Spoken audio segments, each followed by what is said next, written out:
That just goes to show, Jvala, how popular this conversation is. Thanks to everyone who's rejoined. I'm going to leave the comments enabled for those that wanted to ask those questions we didn't get round to. I've just shared the previous hour onto IGTV, and I wanted to make sure it was within the hour. Otherwise, you know, this conversation you can't come back to, and I want people to come back to it if they haven't been able to join this live. So we'll pick up from where we left off. So we were discussing the poetic literary devices of Dasam Granth, in particular this verse, Jagardang Nagardang. And you were elaborating that this style of war poetry existed before and continued after. I know after there was the Jangnama that was written, a genre of historical poetic writing. I think it was written during or after the First Anglo-Sikh War. So yeah, these descriptions of war have always existed, right? Providing insight into that time. But I think even Jagardang Nagardang, for example, isn't just about the physical battle. I think it's about the mental battle, right? That we have, that we all face, the conflict in our own mind. But the actual composition, it does talk about, it's very graphic. It talks about the different types of swords or weapons that cut through flesh and bone, not for the faint-hearted, this kind of poetry. So yeah, if you just want to continue with that, Jvala, we'll wait for whoever had the questions to join what you were saying about this warlike genre. Yeah, much of Guru Singh's writings can be understood when put into the context of, you know, what was he writing for? Who was the audience? What was the context of the time? What was he trying to inspire? Because all of those things matter when trying to look at any type of literature, right? So that particular quote that you mentioned is a portion out of, I believe it's so like the stories related to the goddess. And we got a message about personification. And a lot of myth could be understood as personification as well. Like they're taking an idea, they're taking a Shakti, like an energy, and what they're doing is that, like, they're creating a whole mythology around it. So they're creating this idea that, you know, it's a person and they go into battle and they're cutting different people up. And they're kind of using that as a way to convey ideas, to invoke certain emotions. And this is something that we have to understand about their writings, is that poetry by nature is designed to evoke emotion, and is designed to tug at your heartstrings, if it were. And we have to kind of realize that they're doing that while throwing in philosophy, right? It's not poetry, right? It's not, you know, they're trying to convey something while they're doing it. And I think testament to, you know, their writings in Gurbani, that when you look at other communities that were writing similar writings at that time, where are they? Right? Are they still around? Do people still read those type of texts? In Gurubani, you have these texts read every day. You know, across the world, they're being read, right? Almost millions, more than millions of people, right? So, you know, it's a testament, even though we don't nowadays have a good grasp on the poetics, the majority of the readers who are reading it. Obviously, there's and people in, you know, learning institutions and stuff like that that do understand it.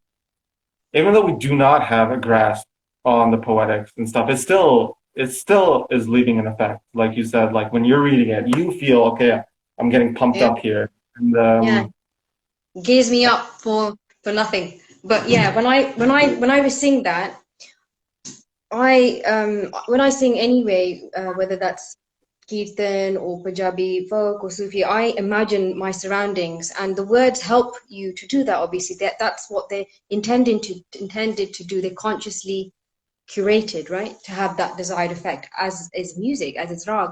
But yeah, when I hear that, even just reading, I wasn't singing, I was just reading it. It was jigging me up. You know, I was feeling empowered. And there's quite a few people, when I shared that on our Instagram page, just a short trailer, a lot of people who hadn't even heard of that Barney they felt G'd up. And I got so many messages from people saying, I don't know, but I just feel like I'm ready to take on the day. Now, we're not going in the contemporary world, we're not really going into physical battle anymore. So how is something like that relevant, would you say? How is this kind of war genre relevant to today, in your opinion? For the longest time, people have used this analogy about war, not only in an external way, but in an internal way as well. For example, one of the oldest we have in India is this idea of two armies facing off. One army is the army of moh, of attachment, of illusion. And one army is the army of vivek, discerning intellect. And these armies have all the virtues on one side and have all the vices on another side. And they battle. And this battle is happening, this war is happening within everybody. It's within the self of everybody. And there's constantly this battle happening. And each virtue, each vice, they have their own characteristics. They have their own advantages, disadvantages in war. They have their own weapons. They have their own enemies and who they're going to take out. And this is how Gurudeva Singh actually writes in some of his poetry as well. If you look at his portion related to Ruddar Avtar, this comes after Chobi Sitar. There's a section in Dasam Granth where Gurudeva Singh is using this idea that there's an internal battle happening. And within oneself, there's all these different vices and virtues, and they fight each other. And, they're not fighting each other just, it's quite a sophisticated layout of the land. How Santok, how, let's say, what would you call that in English? Basically contentment. How Santok, how contentment is fighting with lobh, right? Greed. And, how the different virtues like is fighting with vastu vichar, so desire is fighting against, contemplation of things. And basically how they fight against each other is a very sophisticated way of drawing that out in Poetic. And people use these type of, people would call it Veer Rasi, heroic spirit. That's the main emotion that is kind of evoked in a lot of Gurudeva Singh's poetry. People use that emotion not only for an exterior battle, but also interior as well. Like so, they will use that type of vigor and that type of energy to calm the mind as well, to kind of put it to peace, to understand that there's also vices and there's also enemies within ourselves as well. When we think about if somebody has done something stupid, and that's upset us. Like, what is upsetting us? There's something inside us that's potent to be like, oh, you should be upset. We use that vigor and we use that energy to calm ourselves internally, to crush that demon that we have. So people, sorry. No, go ahead. So even in the works of, we can say, and this is another beautiful thing about Gurudeva Singh's poetry is that, Gurubani, is that he'll use meters that are typically used for martial poetry. Totakshan, for example. Totakshan, the rhythm of it is, it gives this idea that there's kind of a galloping happening with a chariot or a horse in battle because of the way the beats, the stress syllable on a certain point, which is a very sophisticated way to write poetry. It's very difficult to write that type of poetry. Pujang Priyat Chand, the one that I was that I mentioned, Pujang Priyat Chand. Pujang is a snake, isn't it? So when you read it, it's like the quick movement of a snake. What's this one that you said? It's called. We can use that example as well. Pujang Priyat Chand is a shan which has 20 syllables per line, per bar. And within that bar, basically, it's all constructed of, it's called a Triceleba Construction. There's 3 syllables to it. It goes long, it goes short, long, long. It's called a yagan. And basically, you just put short, long 4 times. So it goes short, long, short, long, short, long, short, long. And it becomes like you're kind of like swiveling across one side to another. Snake, yeah. Is like that's will that kind of evokes a certain kind of like snake-like pattern, right? Which is how the meter gets its name, Bujang meaning snake, Priyat meaning right? There's another one, Jvala. I can't remember the top of my head. Is it Jatari Chand? There's one which is like the marching. It mirrors the movement of a marching army. Is it Jatari Chand now? Or is it a different one? I don't know off the top of my head. Poetic Chand, that the galloping. Okay. But a lot of meters, they give off certain rhythms and certain patterns that evoke a certain type of poetry, right? Sabo Chand is another one, which is very quick. You know, there's basically there's just a short, long, I believe, twice per bar. So it's very short and it's very to the point. Like one of Guru Singh's when he's describing actually when he wins a battle. Ranung jeet aaye, jang jeet gaye, kirpa kal keri, pai jeet meri. Lines along those lines. It's very short and really to the point, and just it hammers home, and people are singing along when they're reciting this type of poetry, this type of Gurubani. It evokes, you know, very strong emotion, right? And when you look at the context of what he was doing at the time, it's no wonder that you know, the people were so amped up and were seen and written about, even outside of our history, as warriors who could, you know, face up against, you know, 10 people per one person, right? Yeah, you know, you mentioned about, the internal conflict. Even, I mean, these are themes that the Gita addresses as well, right? It's not on face value. It's a war between these two families, Kauravas and Pandavas, but it's actually about that internal battle that we have, right? And that's why that kind of war genre or martial poetry is still relevant today, because, I mean, this is what the Adi Granth is about, which is encapsulates Shant Bani, Shant Ras, like you said. Dasam Bani is Bir Ras, evokes that martial warrior spirit. The Guru Granth Sahib addresses that, the issues of mind. We talk about mental health now. It's something that's always existed, hence why everything always comes back to the man, whether that is Dasambani or Adi Granth as well. I wanted to actually share something. You know what? Actually, forget me asking question. There was a question here. Mehtab Singh said,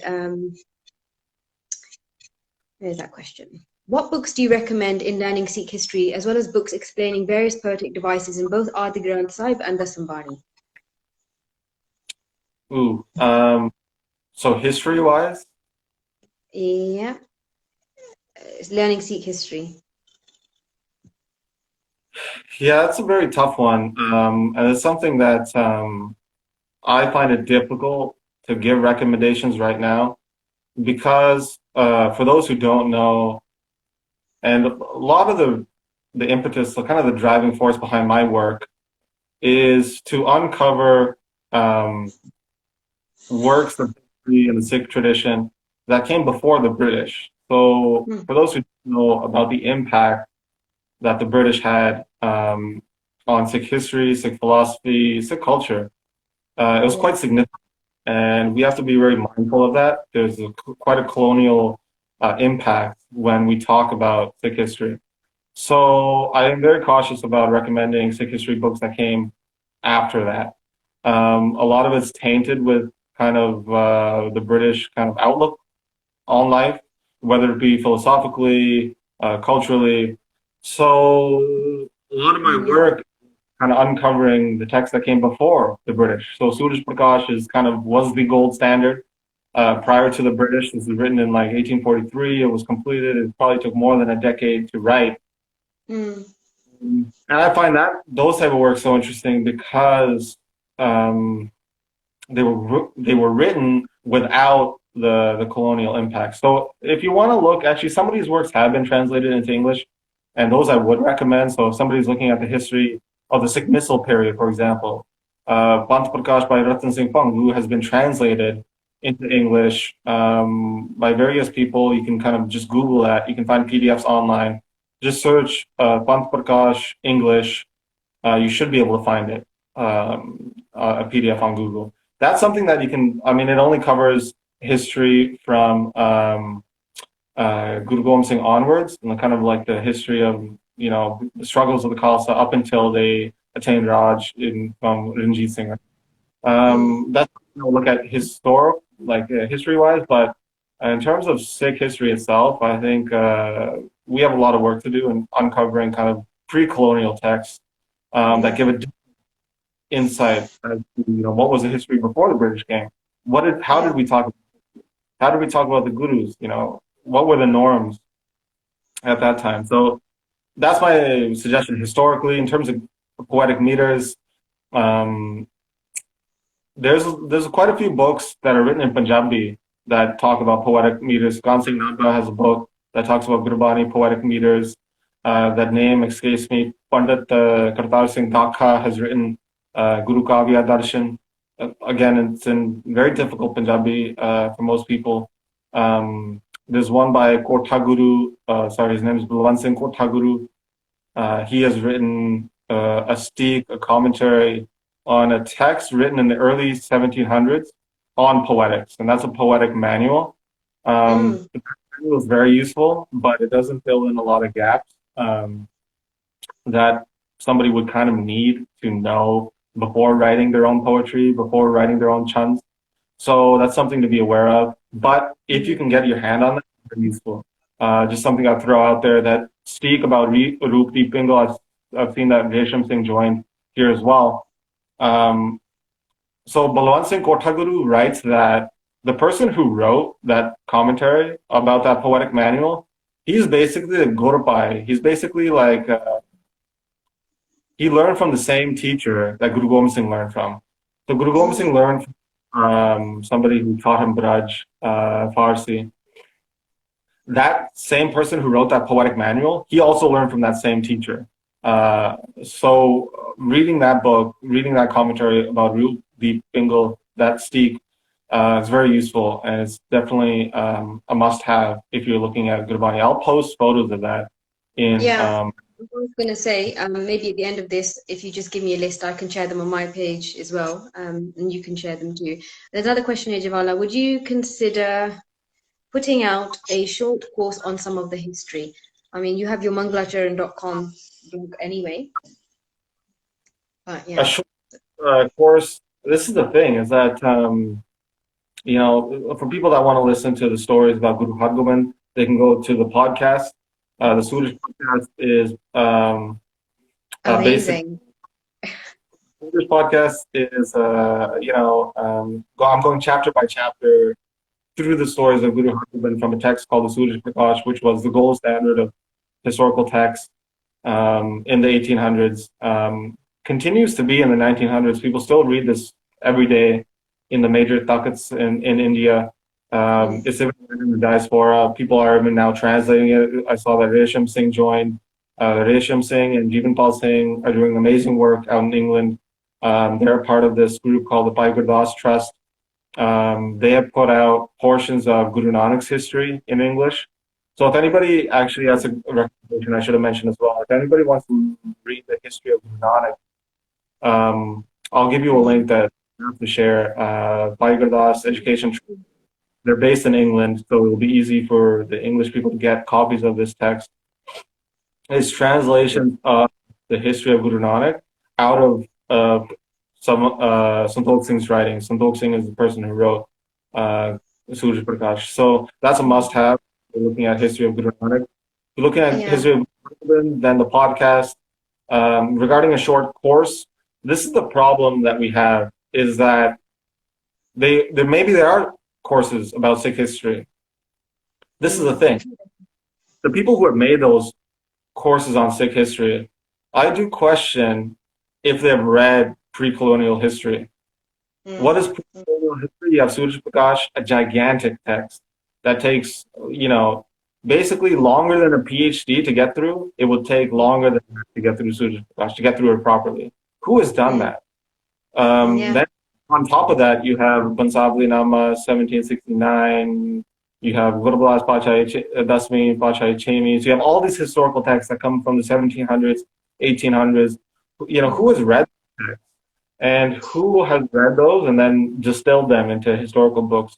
If there are some, I'd love to read them, but I feel like a lot of the historical texts, a lot of the courses that people are bringing to light nowadays are not based on anything historical. They'll say something, and they won't reference where that information is coming from. And I feel like our generation, we're not having that. We're beyond that. We've all been educated in the West. We want to see some referencing, right? That's the generation we are. We are the generation that questions. We don't just accept things at face value or surface level anymore. And that's what Jwala's blog mangalacharan.com aims to do. This unfiltered sort of resource to access these traditions of our gurus and ancestors without that colonial, without sort of the colonial impact, which obviously changed many things. It caused fractures in literature, musical traditions, and you just name it, whatever. It really did have an impact and just changed the way we viewed things. So it is important that these texts, which were, you're saying they're still read in some major takhts, but this was the norm. It's now not the norm, but it was once the norm, and we've just it's not really. It's just the way history has evolved, and such events have taken place and disconnected us. But mangalacharan.com and the Suraj podcast, I mean, I love it, and I've seen on your Instagram the amount of people that share that they listen to it in their car going for a walk. It really is it's so addictive. And something that I really enjoyed was there's an episode on Guru Tegh Bahadurji's wedding. Where do you hear that? Where do you come across that? We know the gurus were married, but this is quite a detailed account of how the maternal sort of figures around him dressed him, got him ready as you would, for a Maya ceremony. They partied and had food and had a good time, and I really liked that. It was so relatable. And often I think modern sort of texts and stories, they don't make the gurus relatable in that way. And that's what I liked about this. You see Guru Har Gobind as one story. I don't want to give any spoilers for those that haven't listened to it. Suraj podcast on Spotify and SoundCloud, where he's it's quite graphic. Guru Har Gobind he's gone into battle with someone I won't name. And then he kind of annihilates this person, completely destroys them. But then he sits there and then contemplates and starts doing, is it Asadivar? He starts meditating. And that sort of juxtaposition of he's just gone from completely destroying this man with his bare hands, breaking his head, his neck, everything. And then he's just sitting there trying to get respite. It's been a long, hard day. He finally gets to use Shastra Vidya, what he's been training for. He finally gets to use it. And then he just sits there and starts meditating. And I loved that insight that you've explored. And it's in English. It's in English. We can all understand it. There's music that, that aids the commentary as well. So there's some romantic music when it's talking about the guru and his wife. And then when it's the warm sort of, when they're in battle, then there's this, I don't know where you got that music from, but it's really cool. And when I'm listening to it, I'm cooking, I'm walking, I just feel like, yeah, I'm ready, I'm ready for something. And it's so unique, and it kept me entertained during this lockdown period. And every time that little notification came up that there's a new episode, I used to get really excited. So good. So I would encourage everyone to check out Suraj podcast if you haven't. It's so important. It gives so much context to, all the stories we've grown up with. Bidhi Chand, who stole the horses, it starts with that. But yeah, it's do check it out because the words don't do it justice. There's another question here, Jwala, and then I think after this question, we'll give another 10 minutes. If anyone has any more questions, oh yes, we have 2 questions here. Let's go to the top. Any information on Sarablo Granth Sahib that you can offer? That's the first question. And second one is, would you accept everything written in Suraj Prakash about our gurus? Or do you think Mahakavi adds taste to a lot of the text, as he's quite literally a storyteller? So Sandok Singh. Two questions there. First question, just to knock that out. Any information on Sarabha Granth, if you want, go to mangalacharn.com, and there's a whole section on it. I've been putting up posts about Sarabha for a very long time. There's translation, there's historical context, plenty of passages.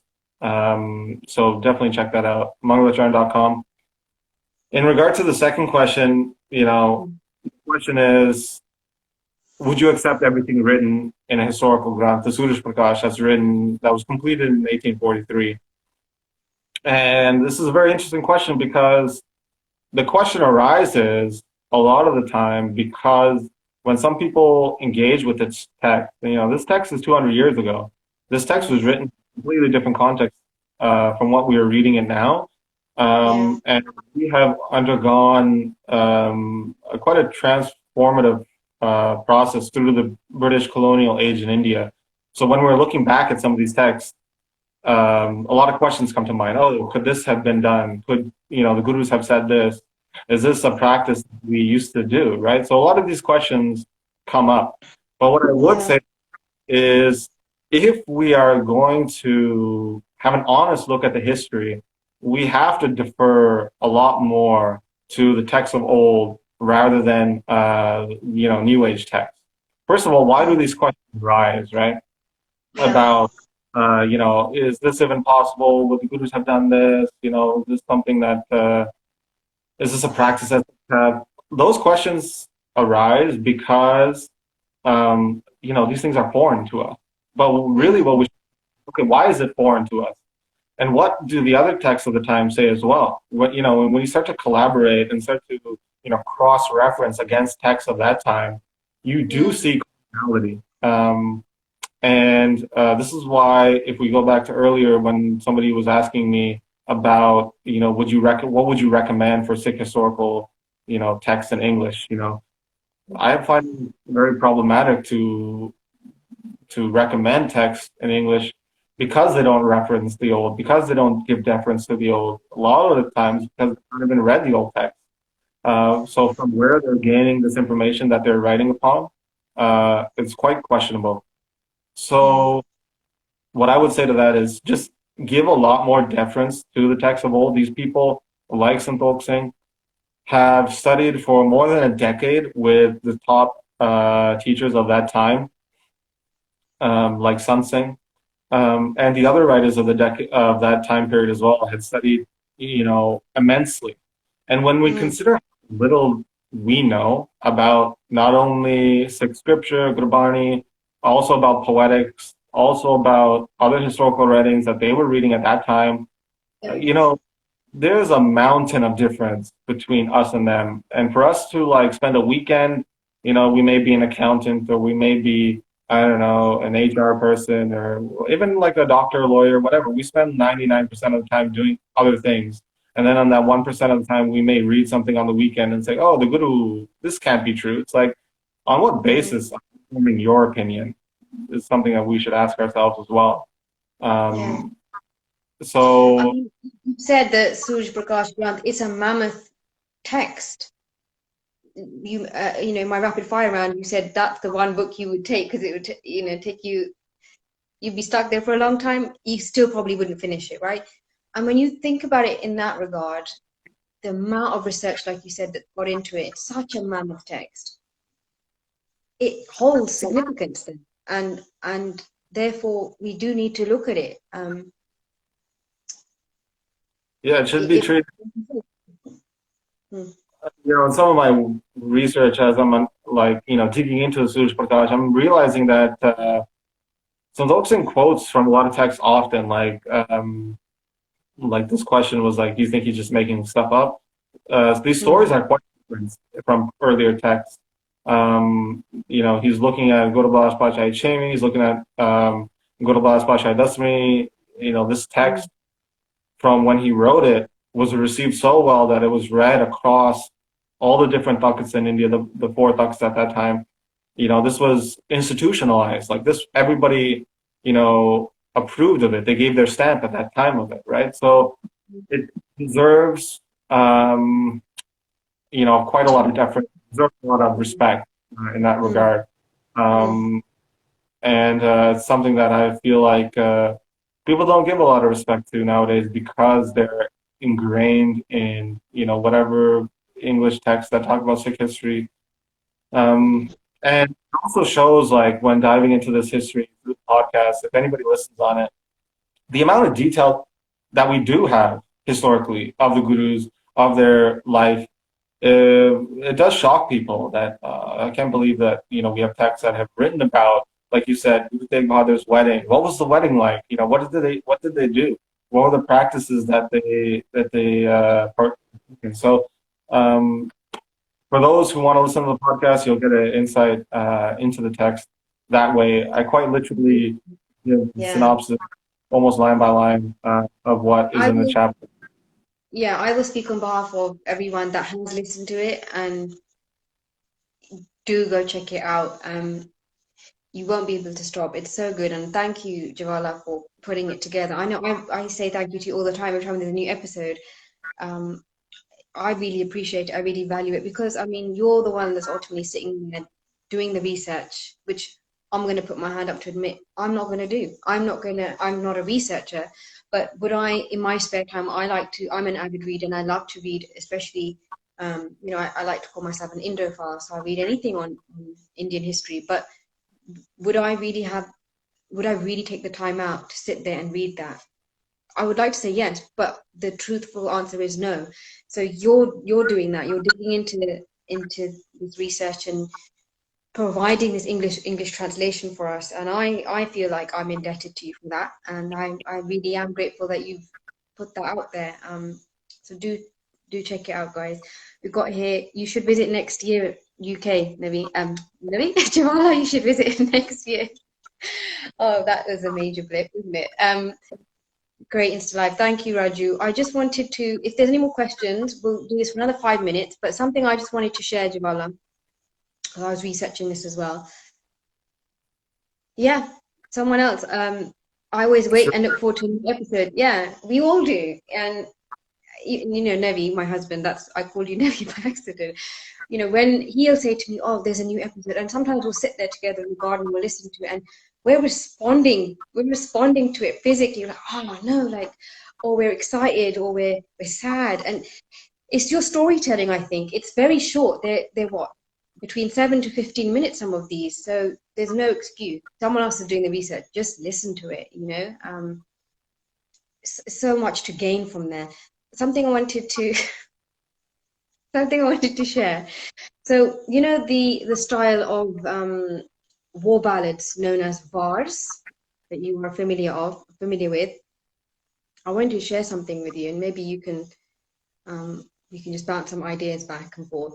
So a var, like I said, is a heroic ballad, Chandi Diwar, for example, right? So I was thinking about it. I was like, Asa Diwar. I thought, why is it called Asa Diwar? Because, like I said, var is something to do with war poetry, and then I dug deep into it. Asa means, it's a rag, and it means hope, hopefulness, upliftment. So this is the Ballad of Hope. Asa Diwar is the Ballad of Hope, and again, everything comes back to the mind. Asa Diwar explores the battle of the mind, but doesn't use war-like terminology or language or diction. So this var, Asa Diwar, is laden with social concerns, just like how we mentioned Waris Shah's Heer gives us insight into Punjab in the 1700s. That's what Asa Diwar does as well. So there's obviously glorification of the divine, or glory of the divine, but also we get an insight into Punjab at the time that Guru Nanak was around through this Asa Diwar. And it kind of has a worldly social perspective to it, and obviously a spiritual element as well. But just some notes that I made here, through the spiritual experience of Asa Diwar, the Ballad of Hope, what you mentioned about the vices and how they battle one another. This is the battle with the worldly attachments of lust, anger, greed, attachment, and ego. So the Var describes the internal conflict and confrontations of the individual. So essentially, Asadivar exposes the maladies of that society, and something which we are probably all familiar with, a very, very famous verse from Asadivar is his verse on women, Pandajamye, Pandanimye, the verse which, the line from there, which is famous, Sokyo Manda Akya Jit Jamme Rajan. This is in Asadivar. And this verse is referenced so much when it talks about how Guru Nanak elevated the status of women as early as the 15th century. He's talking about that a woman is the center of life here on earth and in heaven. Man is born of woman. He's wedded to a woman. Only Guru Nanak, only the Lord or the Beloved is without woman.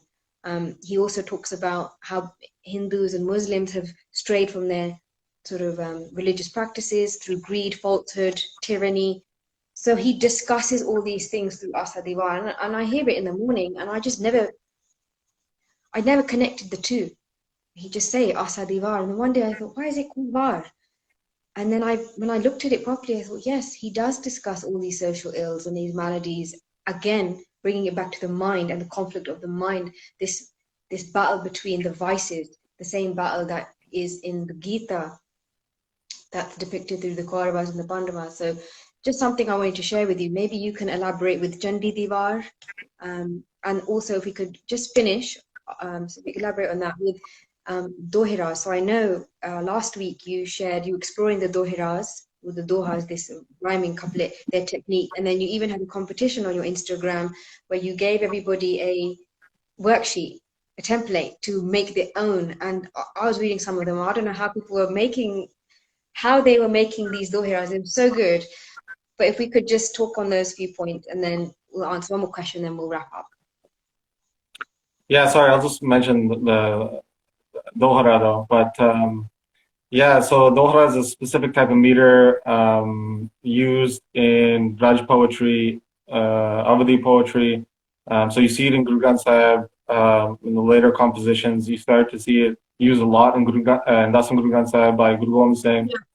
Shastranam is entirely out of dohras, and a dohra is basically a meter that has two bars, has two lines to it. There's each line, and this is the thing. It's like if you mention dohra or doha, it's also called in India.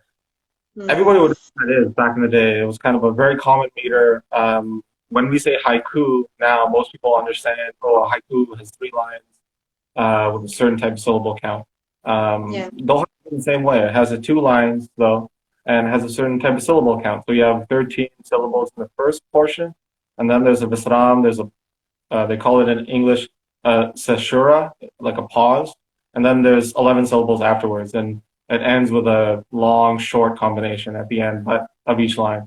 But, I put information up. There's a video about that on my page and on the Mangalacharn YouTube page.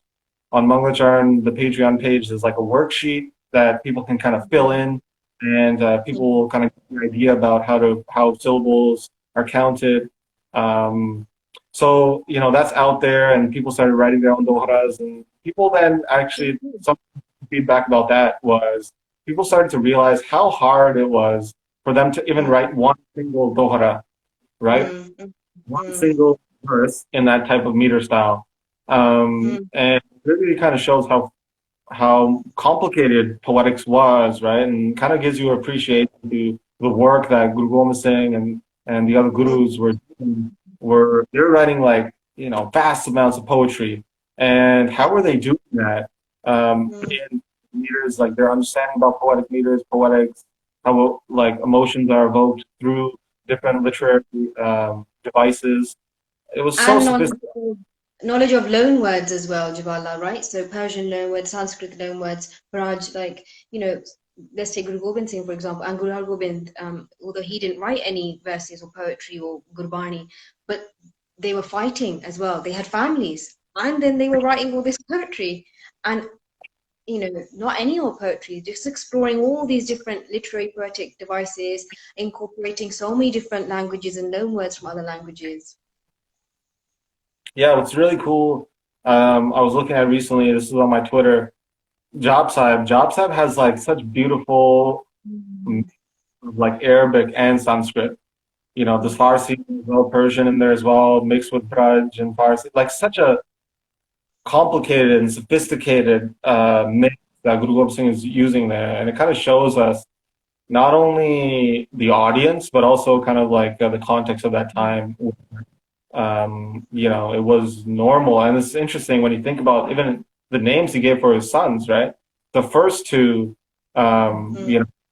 quite normal names in regards to Braj, Hindi, Punjabi, right? Jujhar Singh, Ajit Singh. But the last two, where those names come from? Zorawar Singh is an Arabic name. Like it's Zorawar is actually a word used in Quran and stuff as well, right? Fateh is also an Arabic term. So we can see there, like there's quite a type of language that people were using at that time, quite mixed, quite sophisticated in their ability to, mix in different languages into, their poetic style. And it shows how, like, they were appealing across language barriers, across religious barriers, across cultural barriers. When you think about even the majority of Guru Gobind Singh's works are written in Braj being, some people call it like an old Hindi, essentially. It is useful to think of it in that way, although it's not exactly 100% correct. But basically, it's like a Hindi, right? And it's not to say that Guru Gobind Singh did write in Punjabi. He has Chandi Diwars written in Punjabi. But that as well, a style at the time. So even the top Braj poets of that time, Nagari Das and the like, who wrote in like 1800s, they were primarily known for their Braj writings, but they also wrote in Punjabi as well. So like you had Braj poets who, to show their lyrical like dexterity, their ability to use different languages, they were writing in Punjabi as well. So it wasn't not outside the norm to write in multiple languages, but the way that Guru Gobind did it was at the time just superb. But just want to take this question, Jvala. My battery is dying, which hasn't happened before, so that just goes to show how exciting this conversation is. Let's take that question. When listening to the podcast, I wondered how such detail was known. For example, exact conversations that took place between people. So we just keep that brief, and then we can end this session. Yeah, it's actually interesting that 2 points to that. First being, you have a contemporary writing in that Sikh history by Persian sources, which even mentions like, wow, these people, they're talking about Guru Hargobind and his Sikhs. They're like, they remember the exact sword cuts that Guru Hargobind did in battle. Like to them, that was important. They remembered it. They carried that forward. So this idea about how Sikh tradition has maintained traditions, conversation, text, even sword techniques in battle, it was important for them to know that. So that knowledge was passed down generation to generation, Sina Bisina, they call it. Also, these conversations, these points of reference were documented in earlier texts. Gurubani Chemi, Santokh Singh uses a lot from. When he's talking about conversations behind closed doors, we can kind of read the narrative style that Santokh Singh was doing. A narrative style. Carry on while I get a charger, because I don't want this to cut off. It's just here, but carry on. Very unprofessional of me. It's a good question. How do we know what was happening behind closed doors when they were having these type of conversations? A lot of the time in that type of narrative style, to bring a point across, there will be some poetic license given to kind of get that point across. What were the major conversations happening at that time, and how to convey that? So I have an episode on the podcast that talks about mythology as well, and using that type of framework and these type of issues as well is important. So somebody had a question in regard to mythology, and I put out an episode. I think it's like episode 21. If you scroll through the podcast, you'll find it. Basically, there's in this type of narrative style of that time that Santokh Singh is writing, it was quite the norm to include mythology in storytelling. What does that mean? Does that mean the storytelling is not true? Or does that mean that they're using mythology as a narrative device to convey an idea, a principle, an underlying thought that is important for the story to hold place. Mythology is very complicated, and people should not think of it as just something that is false. A good way to think of it is that perhaps there's a meta truth that's trying to be expounded upon. So I would kind of use that type of framework to understand, perhaps at portions where maybe it's not believable that this actually happened. Perhaps this is a narrative style that the author is using to convey something deeper about not only maybe the relationship between two people in conversation, but kind of a meta truth about the situation at that time. And a question regarding, I don't think this is a spoiler, but at some point, Theodmal, one of the grandsons of Guru Hargobind, is basically writing letters to Emperor Shah Jahan, siding with him, saying that, I'll remain in your, I'll be obedient to you and all that type of stuff. And Theodmal at that time was quite small. He was quite young at that time. So I got a question in regard to, if he was so young, how was he writing these letters? How was he integrating, these type of sophisticated politics? Taking care of the city of Kartarpur when, Guru Hargobind leaves for Heer. It's a good question. But a lot of the times in that narrative style, one person can also represent a faction or a group of people. So when they're talking, in that narrative style, it may be difficult to go into the complexities about, a group, formations and like who was involved exactly in regard to a certain division, but they'll just associate it with a person, right? And, that person will then encompass the entire group. Again, this is a narrative style of that time that people use, right?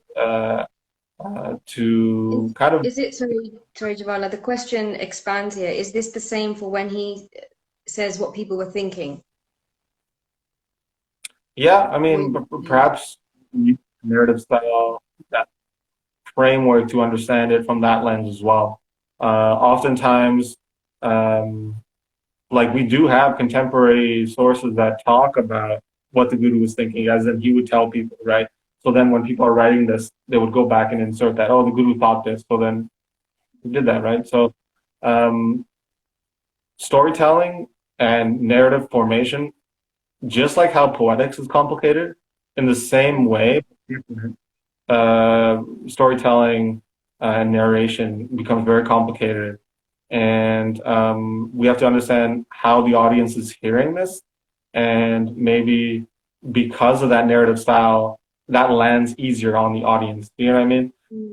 Yeah. Because there's one thing, and this is a point that I did want to mention, and it ties into poetics, it ties into Proverbs, is that how do you tell a story, right? Tell a story just by saying, okay, on this day, this guy was born, he went over here, he created a house here, and he had a family, and he died at this age in whatever year. Is that a story? Are you moved by that story? So what is Santokh Singh trying to do, right? He's trying to move people with this story to evoke emotion. He's a poet, he's a writer. He's a storyteller as well, right? And that's the storyteller's job, to make you imagine and feel things, right? He's using... I'll let you explain it, but it's essentially what a storyteller's job is, isn't it? Like a musician, to evoke emotions, tap into feelings and moods and things. Exactly, and that does not mean that what he's saying is incorrect. You know what I mean? He's using a different mechanism to evoke a certain emotion, tell you a truth about a situation, right? That's very, very important. And it's like, and then you start to look at what's the effect of the text. People are still reading this text today. It's 200 years later, and people are still reading it. People are still, like you said, you're walking around, you're listening to it. People are still affected by the text. It's not that somebody reads it and somebody draws a point from that text to say, in this text, it says the Guru went to this placed at this year, and that's important. Is that important? What's more important, like I get feedback. People mention even when they read Nanak Prakash written in English by Jvala Singh, Resham Singh. People cry when they read these stories. You know, people are Yes. inspired by it. People are Yeah. pumped up. I cried. Yeah. Yeah. Right? I mean, with the Guru Tegh Bahadur Ji story, I I said to Nabi, I wish I was. This is going to sound a bit odd, but the way that story was described and the way that the two families met, I was like, I wish I married him. That it made me feel like that, you know. I wish that I was a daughter-in-law in that home of the Guru. The way that story was told, and that's something I've never thought about before. I've never thought about that. Of course, it would be wonderful to be. I'm assuming it would be wonderful to be married into the home of a Guru, right? But you didn't think about it. But the way that story was narrated made me think about that. Made me just pause and contemplate that feeling. Um, Essentially, that's what a storyteller does. But we're gonna have to end it here, Jvala, because yeah, it's gonna be nearly another hour now, and I don't want to interrupt you mid-conversation. But it's been 2 hours, which I did not anticipate for. I actually had a yoga class now that I had paid for, but I was like, you know, I'm going to continue this because this is such a good conversation.